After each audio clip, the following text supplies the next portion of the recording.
बिस्मिल्लाहिर्रहमानिर्रहीम। अस्सलाम वालेकुम। कैसे हैं आप सब लोग। आज की जो रेसिपी है वो बच्चों की बहुत ही फेवरेट रेसिपी है, जो कि है चॉकलेट केक शेक। हम तैयार करेंगे बहुत ही मज़ेदार। तो इसके लिए हमें चॉकलेट केक चाहिए। अगर आपके घर में केक आया हुआ है, वो बच गया है, तो आप वो इस्तेमाल कर सकते हैं, या फिर मार्केट से मिलने वाले जो कप केक्स हैं चॉकलेट के, आप वो भी इसके अंदर इस्तेमाल कर सकते हैं। तो मैं वही कपकेक्स ही इस्तेमाल कर रही हूँ, या कोई भी चॉकलेट केक आप इस्तेमाल कर इस शेक को तैयार कर सकते हैं। यहाँ पर ब्लेंडर के अंदर हम ये चॉकलेट केक जो है वो ऐड कर देंगे, और तकरीबन 3 कपकेक्स जो थे वो मैंने इसके अंदर ऐड किए थे।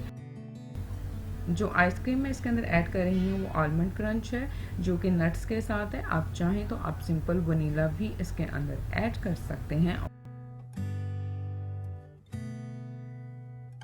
इन दोनों चीज़ों को ऐड करने के बाद 1 कप के करीब इसके अंदर दूध चला जाएगा, और इसको हमने बहुत अच्छा सा ब्लेंड कर लेना है। बहुत अच्छा सा ब्लेंड करने के बाद ये देखें, बहुत ही यमी सा चॉकलेट केक शेक जो है वो हमारे पास रेडी हो चुका है। इसको अब हम सर्विंग गिलास के अंदर निकाल लेंगे, और टॉपिंग पे हम दोबारा से इसके अंदर आइसक्रीम ऐड करेंगे। बच्चों को बनाकर पिलाएं, बहुत ही पसंद आएगा और बहुत ही मज़ेदार ये बनता है। तो बहुत सारा ख्याल रखिएगा।